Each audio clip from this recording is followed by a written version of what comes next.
Hey guys, ever wondered what it feels like to walk into a scented labyrinth of burnt incense, animal guts, and divine paperwork? Before we dive into the wild, slightly terrifying saga of Leviticus, smash that like button like a sacrificial goat and drop a comment telling me where you're binge reading ancient drama from today. Dim the lights, cue the faint hum of a dusty temple, and picture yourself standing on a hot stone floor while the priest whispers rules that sound like a medieval terms and conditions scroll, except the penalties involve actual plagues. You'll smell the metallic tang of blood, hear the echo of chanting that could make a modern board meeting feel like a rave, and wonder why ancient bureaucracy felt more like a horror movie than a holy handbook. So, are you ready to trade your Netflix binge for a crash course in ritual cleanliness that would make a modern influencer's skincare routine look, well, cute? Let's jump in and see why Leviticus is the ultimate backstage pass to the most bizarre, rule-obsessed reality show the Bible ever produced. The sun cracked open over the open plain like an over-caffeinated rooster, spilling gold onto the dusty trail where Enoch guided his flock. He hummed an old lullaby while the goats bleated, their breath a cold fog that mingled with the scent of fresh cut grass and horse sweat.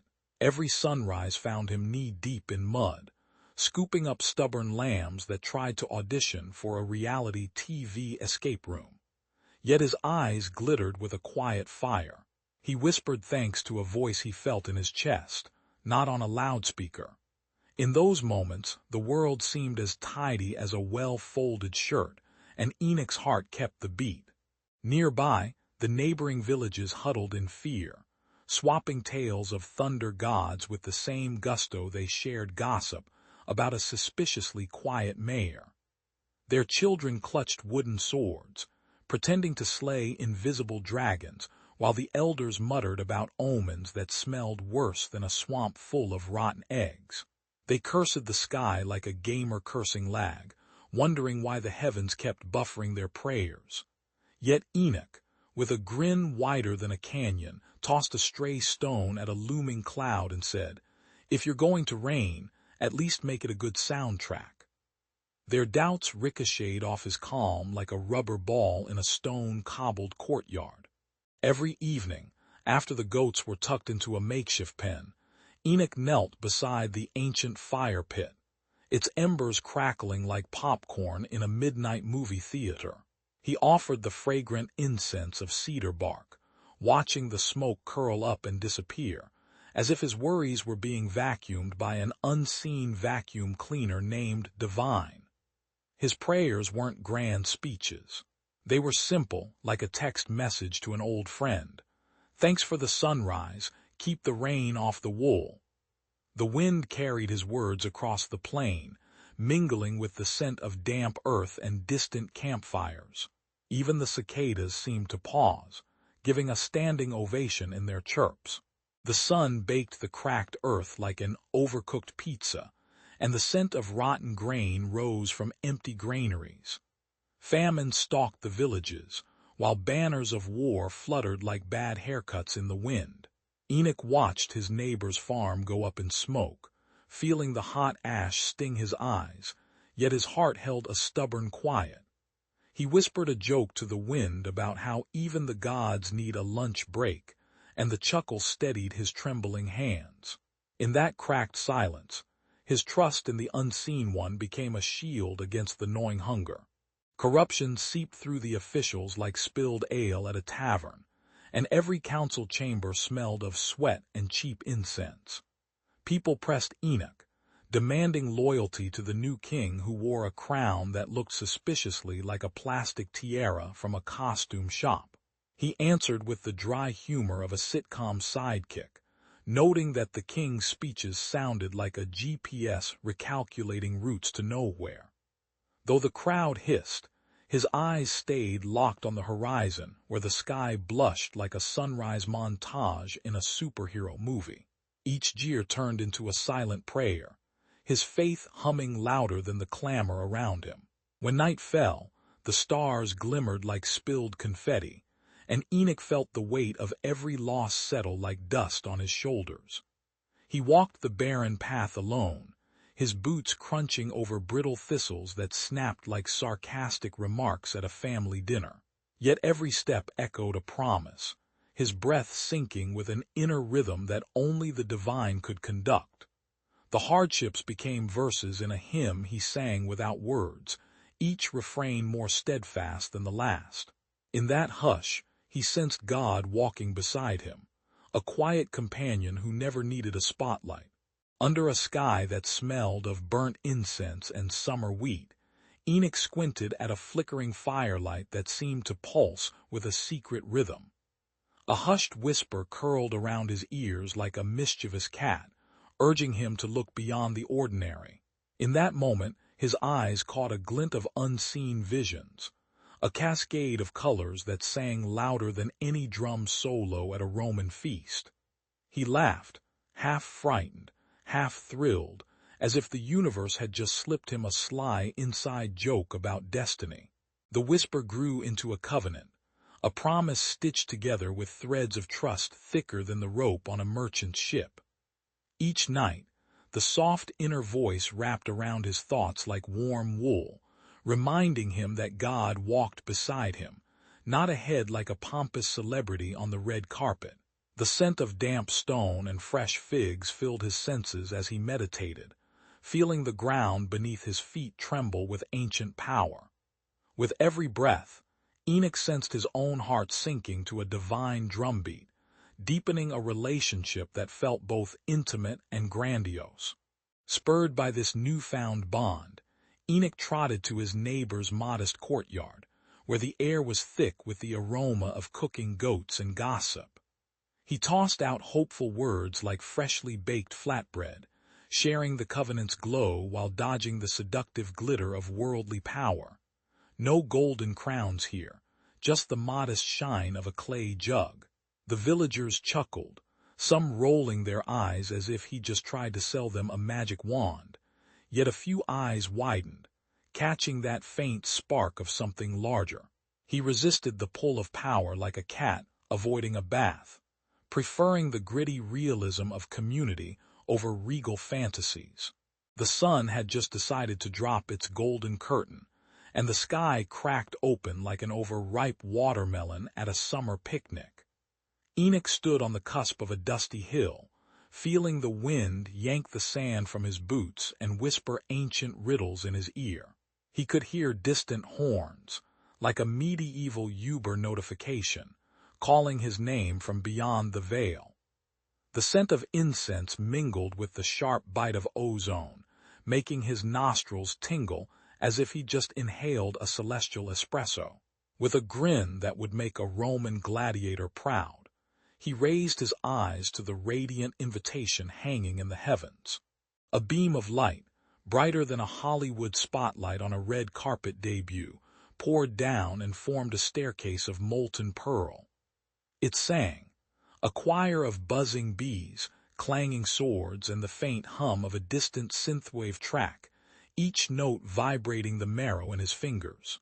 The ground beneath his sandals seemed to melt into warm honey, sticky and sweet, while a distant smell of burnt camel dung reminded him of earthly messiness. Enoch chuckled, realizing that even the divine liked a good drama, complete with fog machines and dramatic lighting. He stepped onto the first rung, feeling the heat kiss his skin like an overzealous lover. Every step he took was a punchline to the cosmic joke that had been playing out for millennia, a mortal daring to outrun his own expiration date. The heavens rumbled with a bass drop that would make any EDM festival jealous, shaking the clouds into a frothy foam. As he ascended, his heart hammered louder than a blacksmith's forge, and his breath tasted of copper and courage. He glanced back at the world below, spotting a shepherd trying to shoe a goat with a squeaky rubber duck, proof that the absurd never sleeps. With a daring flick of his cloak, Enoch chose the unknown, leaving the mortal realm to its goats and gossip. Picture a dusty plateau under a burning sunrise, where Enoch trudges with sandals scuffed by sand and a heart humming like a reed pipe. He pauses, sniffs the coppery scent of morning dew on stone, and feels the wind whisper, "Trust me, buddy." His eyes flicker with a mischievous grin, as if he just heard the universe joke about the speed of light and his slow, steady steps. With each breath, his lungs fill with the crisp, pine-sharp air of ancient hills, while his mind steadies on a promise older than any royal decree. The scene crackles like an old vinyl record, gritty yet glorious, as Enoch begins his eternal walk beside the divine. Enoch's trust isn't the flimsy kind you trust a Wi-Fi signal in the Sahara. It's a rock-solid, iron-clad faith that refuses to flicker. He laughs at the cosmic joke that mortals think they can outrun destiny, as if trying to dodge a meteor with a paper umbrella. The ground beneath him throbs with the rhythm of an ancient drum, each beat echoing his unwavering confidence. Even when the path splatters with mud that smells like fermented figs, he wades through with a smile, humming a tune that would make a 1970s rock anthem jealous. In that moment, his soul dances, a bright ember refusing to be smothered by the night. Generations later, storytellers gather around crackling hearths, swapping tales of the man who walked hand in hand with God like they were strolling through a grocery store. Children giggle, picturing Enoch sneaking a celestial snack, perhaps a divine donut, while elders nod, feeling the weight of a legacy that smells of incense and aged parchment. The air in those rooms trembles with reverent silence whenever the name Enoch is uttered, as if the very walls remember the sound of his footsteps. The scent of old leather books mixes with the faint perfume of frankincense, reminding listeners that trust can turn dust into gold. Thus, his faithful walk becomes a living echo, a bridge that stretches from ancient valleys to the neon lights of today. Saul strapped his soldier's cloak tight and mounted his dusty camel, the road to Damascus stretching like a cracked skin of the desert. He imagined the smug satisfaction of hauling a sack of prisoners back to Jerusalem, his mind humming with the triumph of a Roman-style bounty hunter. The sun beat down, turning the sand into a sizzling skillet, while the wind carried the acrid scent of goat dung and distant market spices. Every hoofbeat hammered his zeal, and a private joke in his head whispered that even a Netflix binge couldn't compete with this drama. Yet beneath the bravado, a thin tremor of doubt rattled his chest like a loose armor plate. Out of nowhere, a blinding light slammed into his eyes, brighter than a Hollywood premiere's flashbulb and hotter than a midsummer barbecue. Saul slammed his hand over his face, the sand scorching his palms, while the sound of a divine voice cracked the silence like a broken record. "Saul, why do you persecute me?" the voice asked, reverberating through his skull, turning his thoughts into a tangled knot of fear and curiosity. The heat pulsed, the earth seemed to sigh, and a metallic taste of copper swirled in his mouth, a cocktail of terror and awe. For a heartbeat, his whole crusade flickered like a dying phone battery. And the irony wasn't lost on the heavens that the man who chased believers now faced a divine reality check. Saul collapsed onto the gritty road, the sand biting his skin as if it were 1,000 tiny needles of disbelief. His armor clanged like a sitcom laugh track, and the blood that seeped from a scraped knee mingled with the dust, seasoning the moment with raw reality. In that helpless sprawl, his old identity cracked open, the relentless soldier inside sobbing into the wind while a new purpose whispered like a soft mixtape. He heard the distant chatter of the city, the clamor of market stalls, but inside his head the voice of Christ lingered, turning his fury into a fresh mission.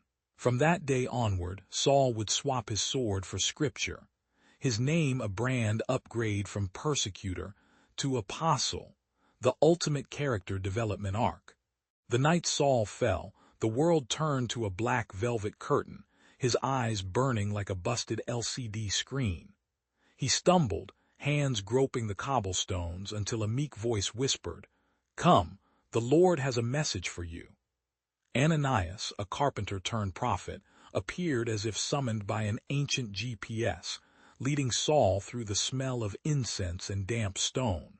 The journey felt like a blindfolded escape room, every step echoing with the clatter of his old persecutor's shoes. By the time they reached the modest doorway, Saul's heart hammered louder than a drum solo at a rock concert. When Ananias laid his trembling hand on Saul's shoulder, a sudden flash of light burst through the darkness, like a superhero's power-up, and his sight snapped back. The courtyard erupted with the scent of oil and the rustle of linen as the Holy Spirit poured over him, inflaming his veins with a warmth that tasted like fresh baked bread. Without a moment's hesitation, Saul dove into the nearest spring, letting the cold water cascade over his scarred skin while he declared, "I'm baptized." He burst into the synagogues, voice cracking like a broken record but alive with fire, preaching the gospel to anyone who would listen. The congregation squinted, half confused, half amazed, as if they'd been handed a vintage mixtape of Jesus's teachings on a modern playlist. Yet the applause was thin. The same friends who'd once handed him swords now stared at him with raised eyebrows and clenched fists. Saul felt the irony of his new mission, like a former corporate lawyer suddenly selling vegan smoothies on a street corner. Their whispers ricocheted off the stone walls, dripping with suspicion and the faint stink of stale wine. He wrestled with the ache of betrayal, each argument a tug of war between his old armor and the soft coat of grace now draped over his shoulders. In the end, the only thing he could hear was the steady thrum of the Spirit, urging him onward, louder than any doubter's hiss. Paul pressed his foot into the cracked limestone road of Ephesus, the sun beating down like an angry overseer. The salty breeze from the harbor scraped his cheek as merchants shouted over piles of fragrant figs and oil. Once the notorious Saul, he now wore the simple wool of a preacher, a far cry from his former courtroom drama. Think Better Call Saul, but with fewer suits and more sandals. Each mile across Asia Minor felt like stepping through a storm of doubt, the distant clatter of Roman hooves echoing his own restless heartbeat. Yet the promise of the gospel crackled in his veins, hotter than the embered hearths he passed. In Corinth, a mob of angry philosophers hurling wine-stained arguments at him like rotten grapes, their voices rising to a roar that rattled the marble columns. Paul dodged a Roman centurion spear thrust, the cold iron grazing his sleeve and sending a shiver through his spine. Inside, his mind churned with questions. Was he a bold apostle or a reckless wanderer, a modern-day Marty McFly lost in ancient traffic? The scent of incense mixed with sweat and cheap wine, creating a heady cocktail that made his throat feel raw. Still, he answered each accusation with a tongue sharpened by Scripture, turning hostility into a strange, gritty sermon. Finally, the journey culminated in Jerusalem, where the council gathered beneath flickering oil lamps whose waxy glow painted trembling shadows on stone. The crowd's murmurs swelled like a distant sea, while the smell of incense and old parchment clung to the air like an ancient perfume. Paul rose, his voice steady as a war drum, and laid out his defense with the confidence of a seasoned storyteller. Imagine a stand-up comic delivering a theological punchline. The Roman governor's stern gaze softened for a heartbeat, then hardened again, but Paul kept his eyes fixed on the scrolls, feeling every word carve a new path through his doubts. When he finished, a hush fell, louder than any storm, and the council's assent rang out like applause after a climactic scene. The narrow stone cell in Caesarea smelled of damp earth and the sharp tang of iron from the chains that clanged like a stubborn metronome. Yet Paul, his beard dusted with the grit of long journeys, seized a quill and hammered out epistles that tasted of fire and hope. He penned verses that wrapped around faith like a warm shawl, stitched with threads of grace that glittered even in the gloom. The clamor of guards outside became a distant drumbeat as he whispered unity to imagined congregations across the Mediterranean. In that dim, cramped darkness, the apostle's words sparked a lantern that would outshine the prison walls for centuries. Ironically, the same man who once brandished swords against believers now wielded ink as his new weapon of love. He recalled the night he slammed the doors of the temple, now laughing at the memory like a sitcom flashback, where the villain becomes the hero. The transformation felt less like a miracle and more like a cosmic reboot, a software update from Persecutor Vone to Apostle 2 with a smoother interface. Each letter drummed the message that grace could melt stone hearts, turning stubborn stone into soft, pliable clay. Listeners felt the shock of that irony, like hearing a bass drop after a solemn hymn, and they sang along, surprised yet rejoicing. Paul's missives traveled on weather-worn scrolls, rust-kissed seashells, and the gossip-filled tongues of merchants, leaving a trail of light that flickered in every cathedral and coffee shop alike. Today, you might catch a teenager quoting Romans while scrolling TikTok, proving that ancient ink can still go viral. The legacy of his light shines in every hymn that rises like smoke from a candle, in every hug shared across denominational lines, and in the quiet sigh of a believer finding peace.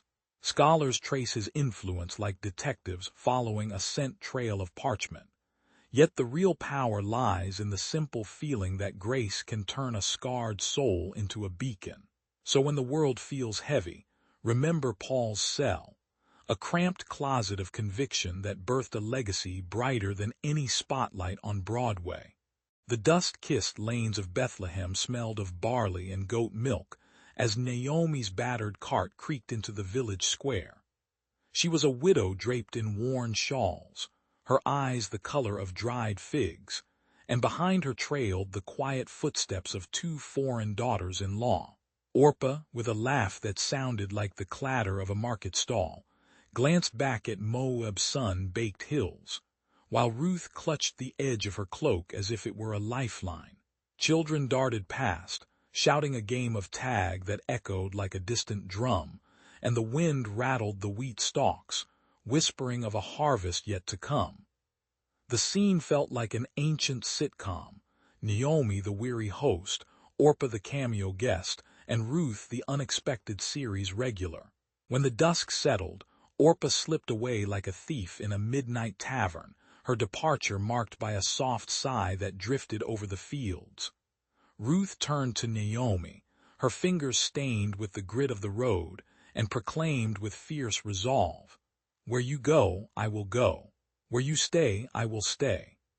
The words cracked through the cool air as sharply as a stone thrown at a glass jar of honey, sealing a bond that outshone any family pact. Naomi's heart, bruised by loss, flickered like a candle in a windstorm, yet Ruth's pledge sparked a stubborn flame that refused to be snuffed. Even the stubborn goats seemed to pause, ears perked, as if the universe had just clicked the play button on a drama destined for redemption. The harvest fields stretched golden beyond the town, each stalk swaying like a chorus line waiting for the maestro's cue.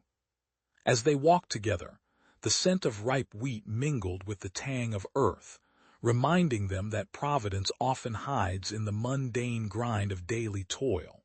Ruth's steadfast love rolled over Naomi like a warm blanket, wrapping the old woman in a promise that felt both ancient and oddly modern. Think soul-mate vibes, but with more barley. The irony was delicious. A Moabite woman, once a foreigner, now became the secret weapon in Naomi's quiet rebellion against fate. In that moment, the field seemed to whisper, "Stay tuned," as divine guidance prepared to turn a simple pledge into a story sung for generations. At first light, Ruth slipped beyond the stone walls of Naomi's modest home, her sandals kicking up a thin veil of dust that smelled of stale figs and sunrise. The road to the field stretched like a tired river, its edges lined with wild thyme that whispered secrets to the wind. Naomi's counsel echoed in her ears. "Go, my daughter, and glean where the grain is sweet, for the Lord will watch over you." Ruth's heart hammered against her ribs as she entered Boaz's vineyard, the rows of vines standing tall like soldiers in a green army. The sun lifted, turning the dew-kissed stalks into glittering spears of gold, and she lowered herself to the ground, scooping the fallen kernels with calloused hands. Boaz, the master of the estate, spotted Ruth from the far end of the vineyard, his eyebrows arching like the gates of a castle as he watched her diligence. He strode over, his cloak rustling louder than a royal entrance, and called out a greeting that rolled like a warm loaf of bread fresh from the oven. "Fear not, daughter of Naomi," he declared, waving a hand that seemed to shield her from the prying eyes of other gleaners. "Pick freely, and I will leave extra sheaves for you." A grin cracked his weather-worn face, a humor as dry as the season's last rye, and he instructed his foreman to leave a pile of barley stacked like a tiny fortress just for her. As Ruth gathered the bounty, the scent of grain mingled with the sweet perfume of ripe grapes, and she felt a flicker of hope bright enough to outshine the scorching noon. Back at Naomi's hearth, the matriarch's eyes widened like a surprised cat when Ruth presented the overflowing basket, the grain spilling over like a cascade of tiny suns. Naomi clutched the sack to her chest, whispering a prayer that sounded like a mixtape of gratitude and relief, marveling at how Boaz's kindness seemed scripted by divine providence itself. She chuckled, noting the irony that the very man who once might have been a distant relative now played the role of a benevolent landlord, almost like a biblical version of a superhero landlord who actually cares about the tenants. The night air grew cooler, carrying the faint aroma of roasted chickpeas from the village market, and Naomi felt a steady pulse of redemption beating in her bones. With each bite of the fresh grain, she tasted not just sustenance, but the promise that even the bleakest fields can bear fruit when loyalty and love tend the soil. The moon hung low over the thrashing floor, a silver disk that turned the wheat stalks into ghostly sea foam. Ruth slipped through the night air, the scent of freshly beaten grain prickling her nostrils like pepper spray, her cloak rustling against the coarse thatch. Naomi's daring scheme throbbed in her heart, a drumbeat that urged her forward despite the cold that bit at her fingers. She found Boaz hunched over the heap, his broad shoulders silhouetted against the fire's orange glow, and she gathered the courage to step into the grain-laden arena. The silence was broken only by the distant howl of a stray dog, a reminder that even the night had ears. She knelt on the ground, the straw crunching beneath her as she whispered the plea that Naomi had rehearsed. "Spread your wing over my kin, be my redeemer." Boaz looked up, his eyes widening like someone who just discovered a hidden Easter egg in a video game, and a smile tugged at his beard. The honesty in her voice hit him harder than a sack of barley, and he felt the weight of her loyalty settle on his chest like a warm cloak. He rose, his hands still dusted with grain, and promised to act, his tone steady but tinged with the irony of a man who'd never expected a foreign widow to gate-crash his midnight snack. Yet the law of levirate marriage was a tangled web, and he knew he couldn't just swipe right on destiny. Boaz explained that a senior kinsman held the first right of redemption, a sort of ancient first-come-first-served queue that could make or break Ruth's hope. He would have to call the relative, a man whose reputation for stinginess rivaled a miser who hoards Wi-Fi passwords, and ask if he would waive his claim. The thought of waiting for a reply felt like standing in a line for the latest iPhone, excruciating and full of anticipation. Yet the firelight danced on the grain, and Ruth's eyes shone with a fierce determination that made Boaz's heart pound like a drum in a festival. As the night stretched on, the promise of redemption hung in the air, fragrant as barley honey, waiting for the next sunrise to settle the score. The sun blazed over the thrashing floor as the senior kinsman, clad in a robe that had seen more harvests than a veteran Instagram influencer, stepped forward. He cleared his throat, and the murmuring crowd fell silent like a paused TV commercial. With a sigh that smelled of stale barley and old regret, he announced he would not take up the redemption, his voice cracking like a cracked pottery jar. The elders exchanged glances, half amused and half relieved, for none wanted to be the reluctant superhero forced to carry the family line.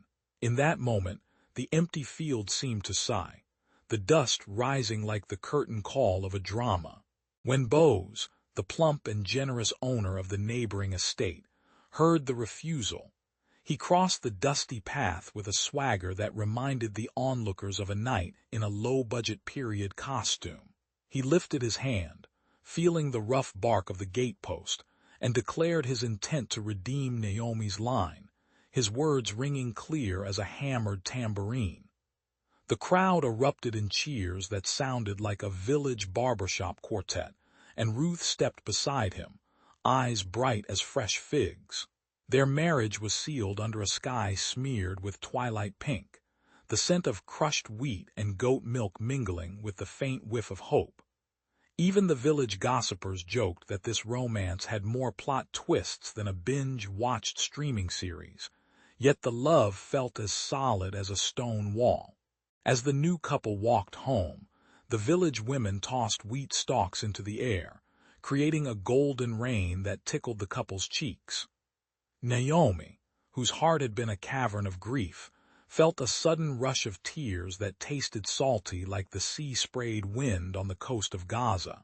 The elders whispered that divine providence had finally set the table, a banquet of redemption served on a humble wooden platter.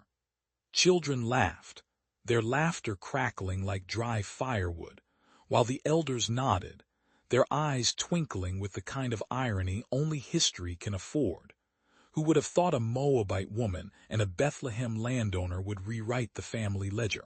In that twilight glow, the future of Ruth and Boaz glimmered, promising grain-filled granaries and generations that would tell this story around hearths for ages.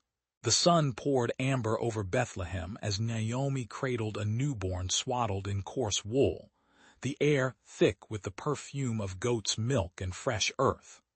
Midwives whispered prayers, their voices mingling with the bleating of sheep and the cracked rhythm of the village well. When the baby's first cry cut through the din, Naomi's heart swelled like a drumbeat, a thunderous finally that startled even the nearby sparrows.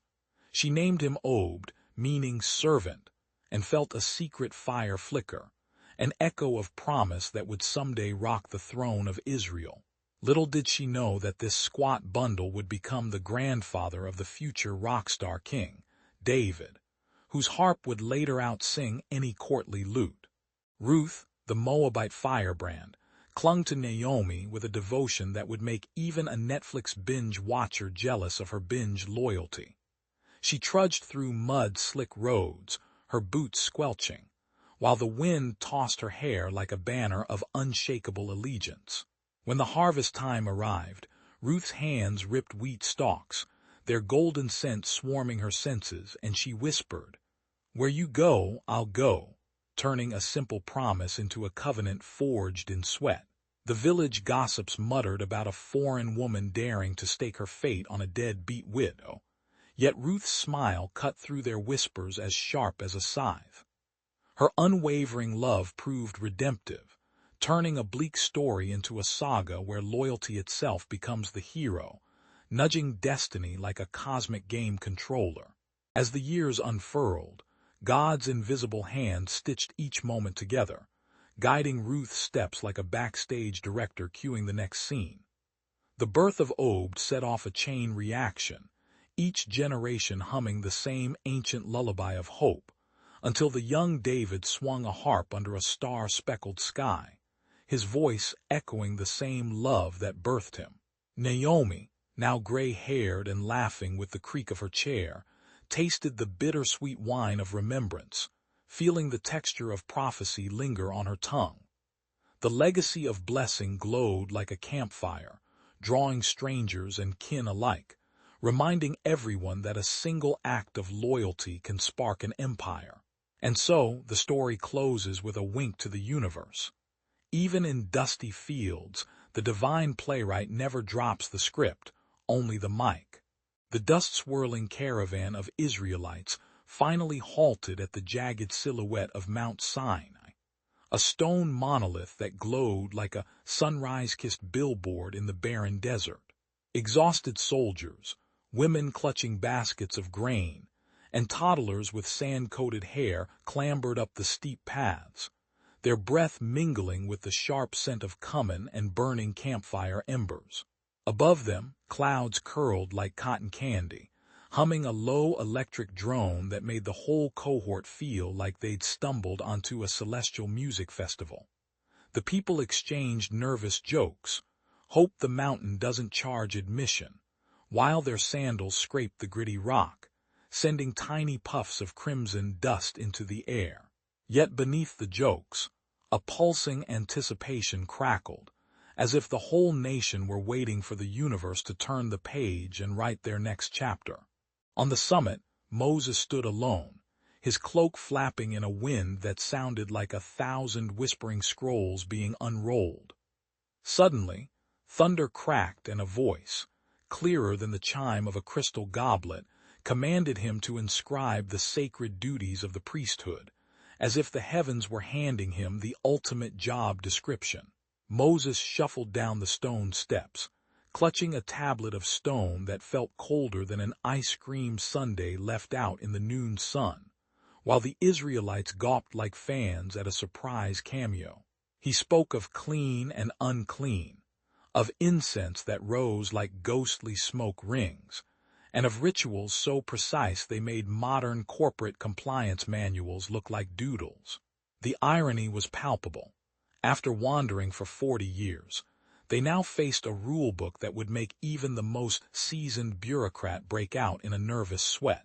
As the first verses were etched, the air filled with the metallic tang of blood sacrifices and the sweet perfume of cedar oil, a scent cocktail that made the crowd's stomach churn in equal parts reverence and revulsion.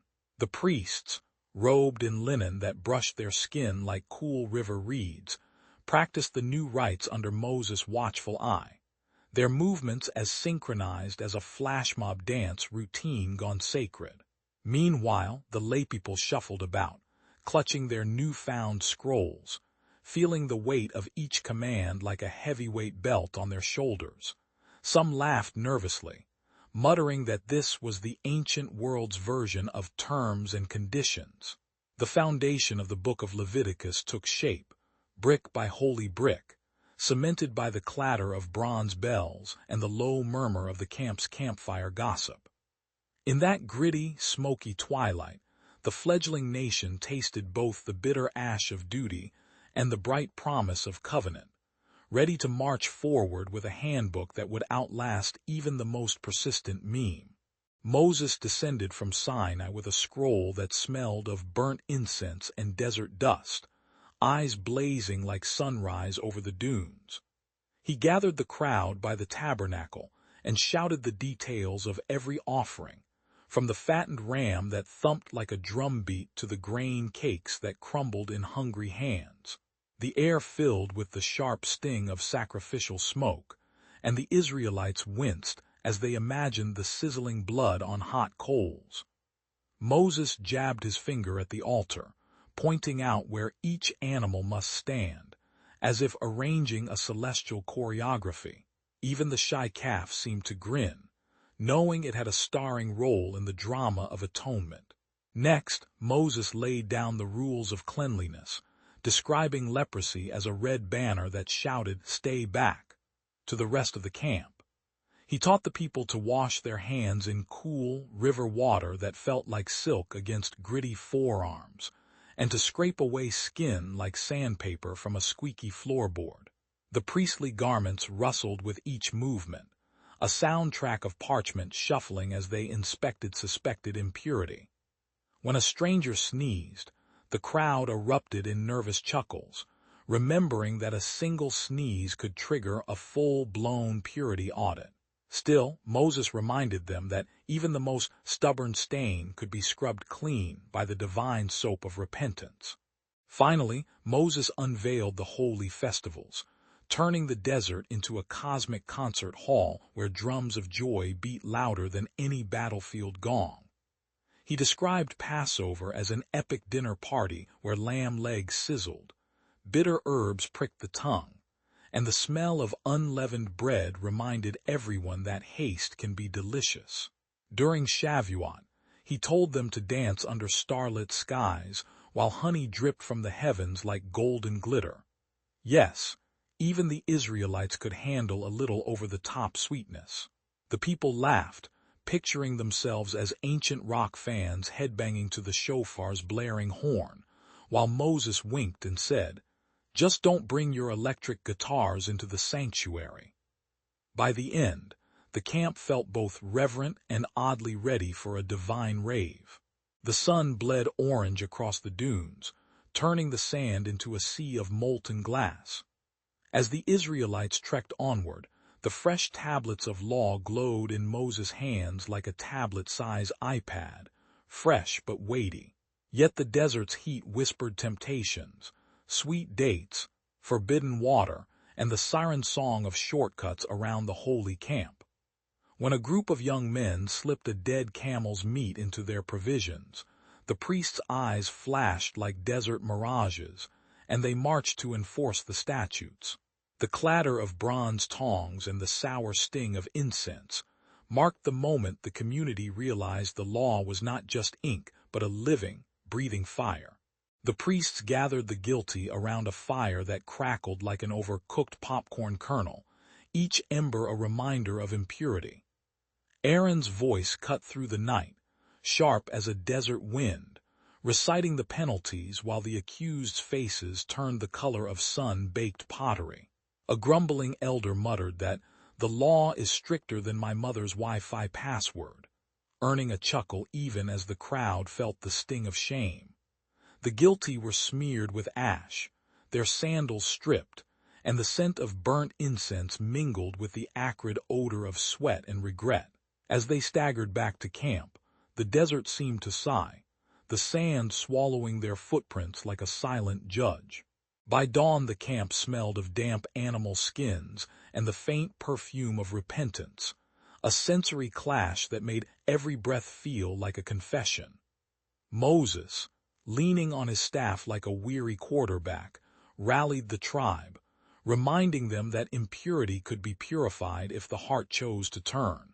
The people gathered, their voices trembling like the strings of a lyre, chanting the cleansing rites while the priests sprinkled water that tasted of cool mountain springs.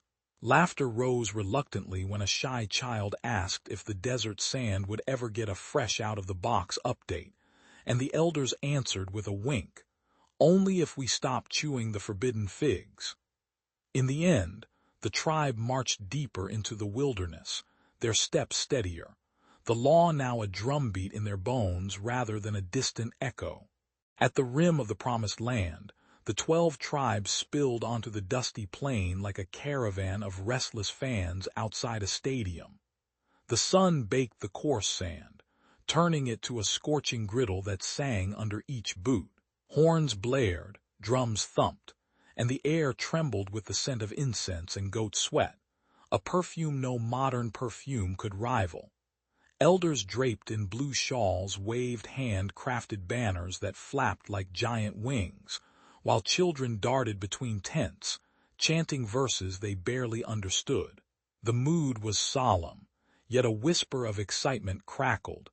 This was the ancient equivalent of a live-streamed premiere, and everyone had a front-row seat.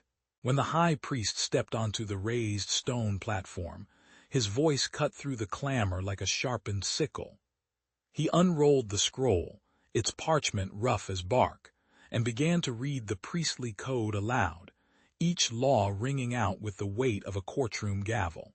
The crowd listened, some nodding solemnly, others sneaking glances at their own scrolls like teenagers hiding phones in a library.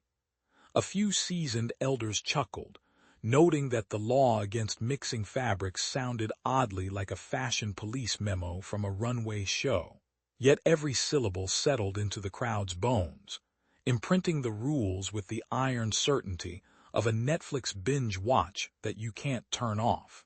When the final verse fell, the scribes set down their styluses, their ink-stained fingers trembling with reverence and a hint of caffeine from the morning's strong barley brew. They hammered the words into fresh tablets, the sound of stone striking stone echoing like a drum solo in a rock concert. As the tablets cooled, the tribes gathered around, feeling the chill of carved law against their warm palms, a tactile promise that would outlast their sand-scoured sandals. The assembly sealed the code not merely in words, but in the very earth beneath their feet, ensuring that future generations would inherit a blueprint as solid as a mountain and as unforgettable as a viral meme. With a final chorus of cheers and a collective breath, the great assembly folded into legend, its echo humming through the ages. When the thunder rolled off Mount Sinai, Moses unfurled a scroll that read like a divine user manual, its ink still smelling of burnt goat fat and desert wind. The Israelites huddled around the blazing altar, listening to the clang of bronze censers and the rhythmic chant of priests, while God whispered the blueprint for holiness. Leviticus laid out the rules for everything from the sizzle of a sacrificial lamb to the proper way to wash hands after a dusty caravan trek. It was the ancient equivalent of a terms and conditions page, only with actual blood and a very real priestly fine print. Yet the people, half asleep and half sober, nodded because the promise of a holy covenant glittered brighter than any desert mirage. Soon the book became the backstage crew of daily Israelite life, dictating how to keep the camp clean, what foods could be tossed into a pot, and when a leprosy scar could turn a neighbor into a walking quarantine sign. The scented oil of hyssop brushed against raw skin during purification rites, while the crackle of charcoal reminded everyone that sin could be as hot as the fire itself. Ironically, the laws that barred eating pork made later generations feel like ancient vegans, with a taste for holy bacon-free banquets. Modern readers sometimes compare Leviticus to a cosmic FAQ page. What do I do if I spill blood? As if the Almighty ran a help desk for mortal mishaps. Still, the text's blunt language and gritty details kept the people honest, like a no-nonsense drill sergeant who never forgets to check the ammo clip. Centuries later, the scroll's parchment has yellowed, but its pulse still thumps in synagogues, churches, and even in a Netflix series episode where a rabbi cites Leviticus while battling a demon with a holy mop. The echo of ancient chants still rolls through vaulted arches, mixing with the scent of incense and fresh coffee, reminding us that holiness isn't a museum piece but a living, breathing contract. When a child smells burnt offering ash during a Passover dinner, they feel the same awe that once rolled over the desert as a sandstorm of devotion. The covenant endures, stitching together past and present like a celestial Wi-Fi signal that never drops, keeping the divine and his people in perpetual handshake. In the end, Leviticus stands as the ultimate legacy of holiness, gritty, fragrant, and oddly relatable, like a spiritual cheat code you can't cheat out of. The sun hammered the sandstone of the desert camp like a relentless drumbeat, and the Israelites' tents fluttered in the hot wind. Young Elior stood at the edge of the encampment, clutching a linen apron that smelled faintly of goat milk and sand. A sharp, trumpet-like blast from the high priest's horn sliced through the chatter, summoning him to the foot of Mount Sinai. There, perched on a rocky outcrop, the sacred fire blazed, its orange tongues licking the night sky with a hiss that sounded like a restless dragon. Elior's heart thumped a rhythm that matched the crackle of the flames, knowing this was his first step into the holy mess of priestly duty. He stooped to tend the fire, his hands already singed by the heat, and the ash under his foot crumbled like stale popcorn. The priestly handbook, if it existed, would have warned him about the danger of overfluffing the coals, but the only manual he had was the smell of burnt incense and the older priest's gruff jokes about ancient smoke alarms. A puff of sulfur shot up, stinging his eyes, and he laughed, swearing the Almighty had a sense of humor that could rival a stand-up comic on a sand dune. The flames tossed sparks onto his beard, turning it into a tiny constellation that the desert wind teased into a mess of ember-covered curls. As the night deepened, the fire's glow painted his face with a holy orange, and Elior felt the weight of the priestly mantle settle onto his shoulders like a warm, heavy shawl. When the first ember died, Elior whispered a prayer that tasted of hot metal and distant rain, a prayer that seemed to echo outside the mountain, like a whisper in a stadium. That moment cracked open the door to holiness. The fire wasn't just a tool. It was a living sermon that demanded reverence, discipline, and a pinch of stubbornness, much like trying to binge-watch a biblical series without skipping the ads. He realized that holiness meant carrying the heat of the sacred fire back to the camp, even when the desert wind tried to snuff it out with sand-filled gusts. With a grin that hid a flicker of awe, he vowed to guard the flame, knowing every spark he tended would write a new line in the saga of the Israelites' wandering. From that night onward, Elior walked the sands with his eyes bright as coals, ready to answer the next divine call, maybe even if it came with a modern-day ringtone. When the fever broke through the camp like a rogue wave, Elior found himself standing amid coughing tents and the sour stench of decay. The men whispered that the disease was a curse from the heavens, while the women swiped at flies with makeshift cloths, their faces pale as the dawn sky. Elior felt the weight of the ancient command to cleanse the holy ground, a task that smelled of burnt herbs and fresh rain that never seemed to arrive. He surveyed the weary crowd, noting the trembling hands of the young shepherd and the resigned sigh of the elder priest, each waiting for a sign that purity could be reclaimed. With a half-grin, he muttered that today's agenda felt more like a reality show makeover than a solemn rite, and the camp's morale flickered like a candle in a storm. The first step was the ritual wash, a cascade of cold water slapping against bare skin that sang louder than any drumbeat. Elior tossed the priests into the communal basin, their robes swishing like wet flagella, while he recited verses that sounded suspiciously like a prayer rap about cleansing. Ash from the altar mixed with the water, turning the pool into a mud pie of sanctity, and the smell of burnt incense tangled with the iron tang of sweat. Even the camp's dogs paused, ears perked, as if the universe had just scheduled a spa day for the holy. Though the spa included splashing sacrificial blood on the edges, a detail no brochure would mention. When the final splash fell, a hush settled, broken only by the soft clink of bronze bowls, and Elior felt the camp's nerves tighten like a newly tuned lyre.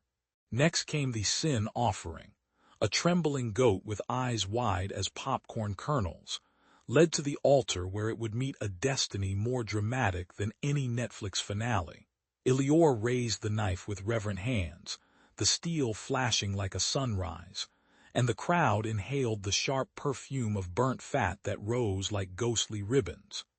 He then reminded everyone of the dietary laws: no pork, no shellfish, no shortcuts, causing a few younger lads to grin, recalling the forbidden fry-up at the market that tasted like rebellion. As the smoke curled upward, the people bowed, their faces a mosaic of relief, shame, and stubborn faith, each scent of ash stitching their resolve tighter. When the ceremony ended, the camp breathed out a collective sigh, and Elior, wiping ash from his cheek, laughed that the whole ordeal was the ancient equivalent of cleaning your room before mom comes home, a task dreaded, yet oddly satisfying. The courtyard of the sanctuary buzzed with uneasy whispers, like a hive of bees that had just discovered the queen's crown was missing. Elior, the high priest, felt the weight of a dozen angry eyes as a splinter group shouted that blood-soaked goats were an outdated Instagram filter of devotion. Their leader, a sharp-tongued scribe named Jareth, brandished a scroll that read, "Why bleed when we can beam?" The scent of incense clashed with the metallic tang of fresh blood, each puff a reminder of tradition's stubborn grip.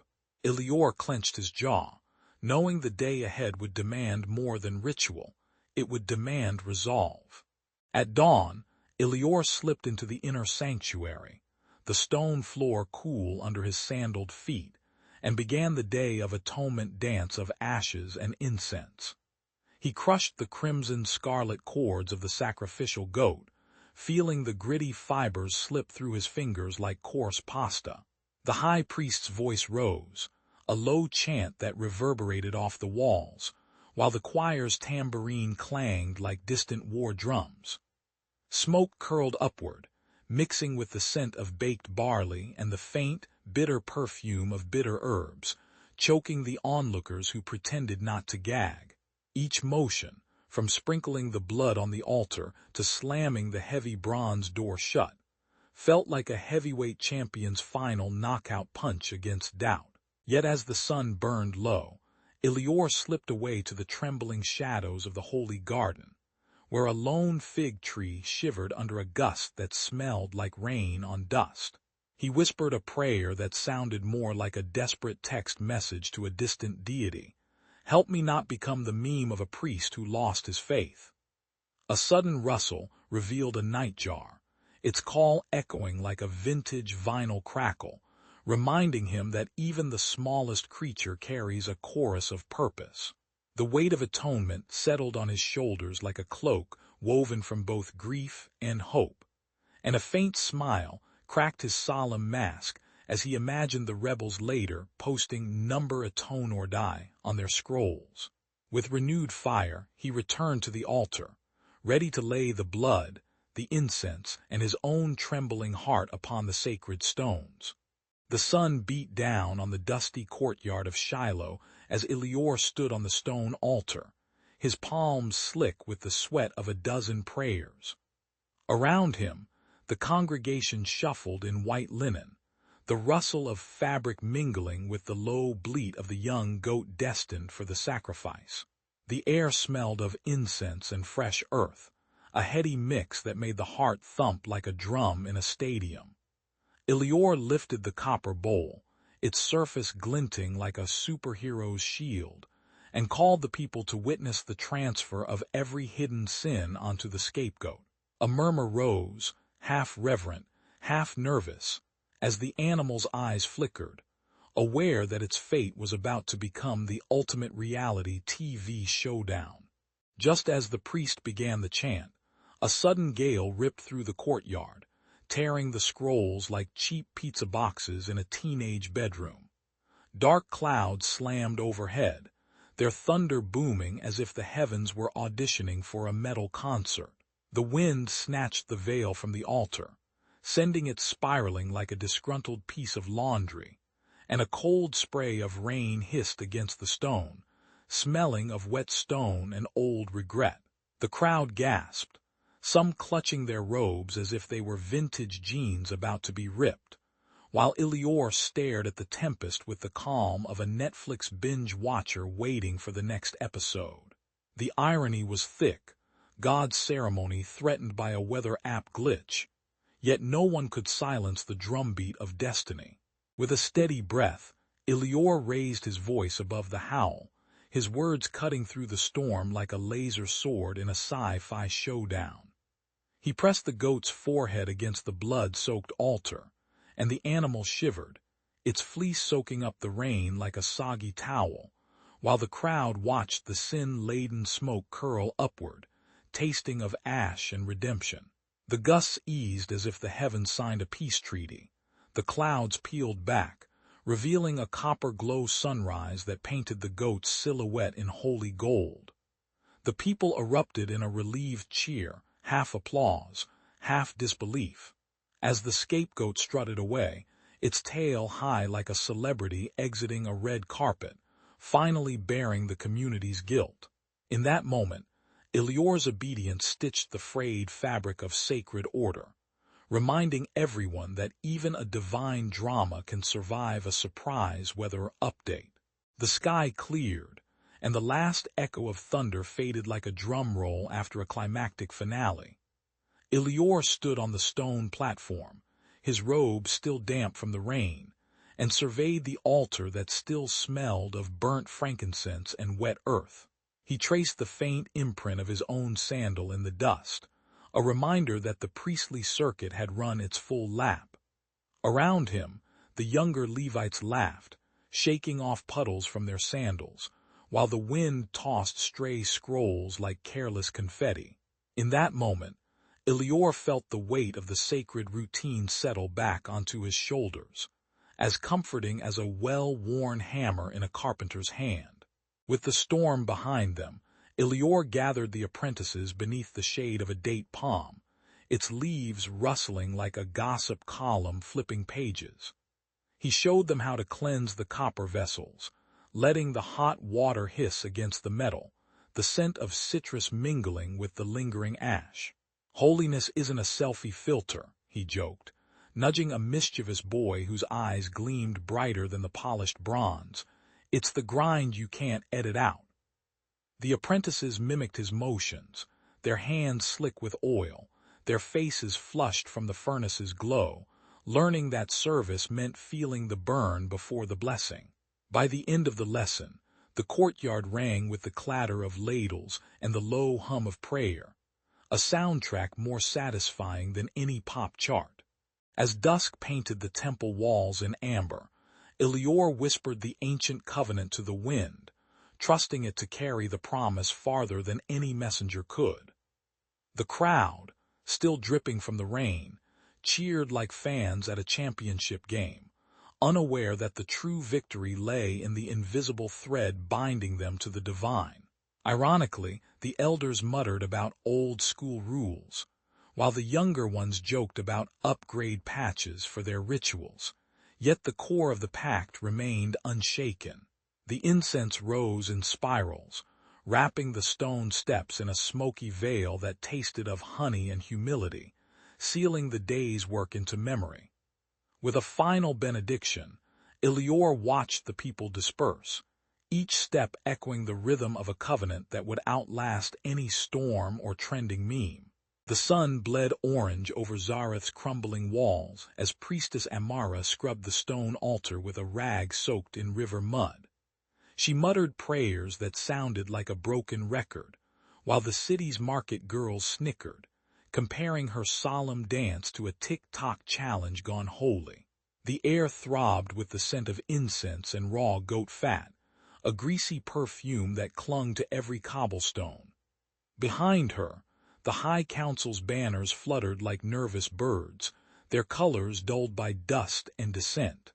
Amara's palms trembled, not from fear, but from the weight of the ancient promise that a drop of blood could wash an entire nation clean. Legends told that the Day of Atonement began when a king, drunk on victory, spilled his own veins to seal a pact with the gods, a plot twist even the bards found hard to swallow. Scholars argue the ritual was less about divine mercy and more about political theater, a cosmic reset button for corrupt rulers. In the council chambers, whispers curled like smoke, each minister eyeing his neighbor as if they'd been caught stealing the last slice of flatbread. Outside, the street vendors hawked roasted lamb, oblivious to the undercurrent of unrest that smelled of copper and fear. Amara felt the irony of her role. She was both the conductor of a sacred symphony and the reluctant DJ spinning a track that could drown the city in blood.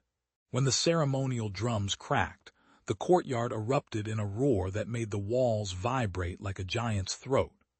Amara raised the obsidian blade, its edge catching the sun and flashing like a superhero sword, except with far fewer capes.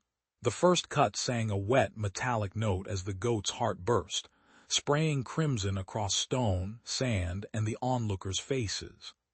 As the blood pooled, a hush settled, heavier than any political intrigue, and the city seemed to exhale, tasting redemption mixed with iron. Yet even as the ritual sealed the covenant, a lone rebel whispered, "Maybe we should have just recycled the old laws," a sarcastic sigh that drifted with the smoke.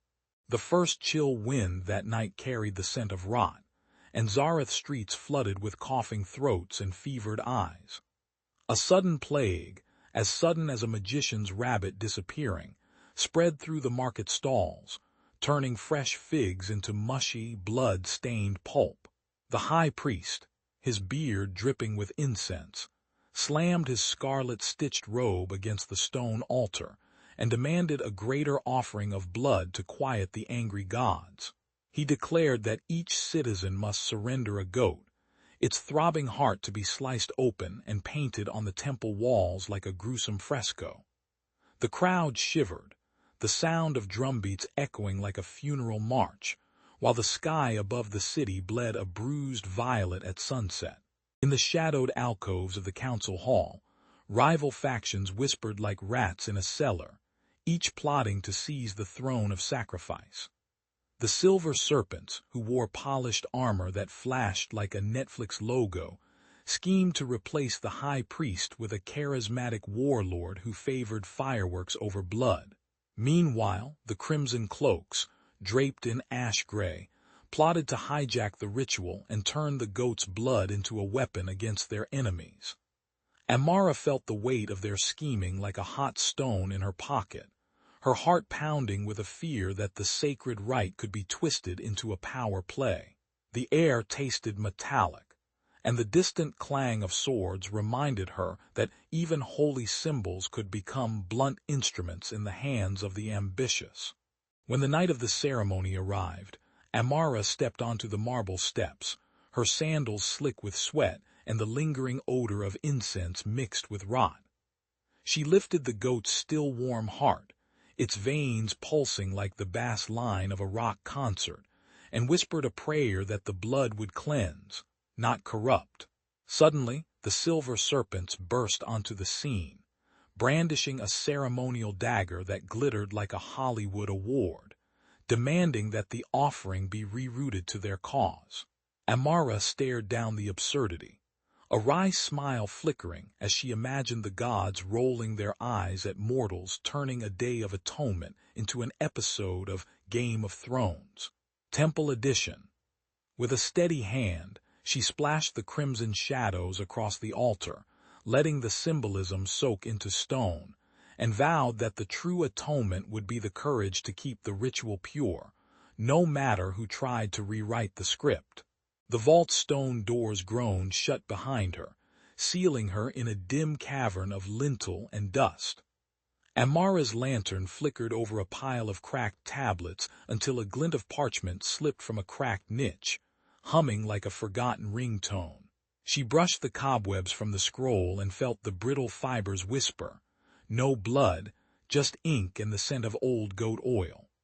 The words curled across the vellum, preaching confession and repentance as the true offering, not the rusty altars the high priest loves. She laughed, half in shock and half in disbelief, because discovering a mystical self-help guide felt like stumbling on a medieval Yelp review. No sooner had she read the line about inner atonement than the clank of bronze armor echoed down the corridor, the guards' boots marching like a badly synchronized flash mob. Amara darted behind a stack of sacrificial lambskins, the stench of burnt incense stinging her nostrils as she pressed herself flat against cold stone. The high priest, a man who'd rather sacrifice a goat than a guilty conscience, barked orders that sounded like a busted megaphone at a rock concert. With a swift kick, she sent a loose stone ricocheting into the lantern, flooding the hallway with a blaze that forced the guards to scramble like cats at a laser pointer. She slipped through the widening gap, heart thudding like a war drum, and whispered to herself that divine justice had better Wi-Fi than the temple's security system. The sacred spring lay beyond a crescent of olive trees, its surface rippling with the reflected torches of the approaching ceremony. Amara knelt at the water's edge, feeling its cool fingers chase away the sweat and ash that clung to her skin, while the scroll's promise echoed in her mind. She dipped the parchment, watching the ink bleed like a guilty confession spilling onto a courtroom floor, and felt a sudden surge of clarity. True atonement demands a raw, spoken truth, not a sacrificial animal. As priests began chanting, their voices rose in a foggy chant that smelled of incense and desperation. Amara raised her voice, reciting the scroll's verses with a tremor that cracked the holy silence. The crowd fell still, eyes widening as if they'd just seen a spoiler for their own myth, and the high priest stared, realizing the only thing more shocking than a scroll was a heroine who swapped blood for honesty. The plaza thrummed like a drumline of angry cicadas, banners fluttering like nervous birds. Amara stepped onto the stone dais, scroll in hand, her voice cracking the hush as she read the ancient lament about blood sacrifice. She snatched the crimson blade from the high priest's grip and tossed it into the crowd, where it clanged against a cobbler's tin shoe, an accidental cameo of slapstick. The elders gasped, half in outrage, half in awe, as the words painted a picture of remorse rather than gore. A murmur rose, like a low bass hum of a stadium crowd waiting for the halftime show to start. Without warning, a wind ripped through the colonnade, ripping banners and whipping the incense smoke into a sour, metallic tang.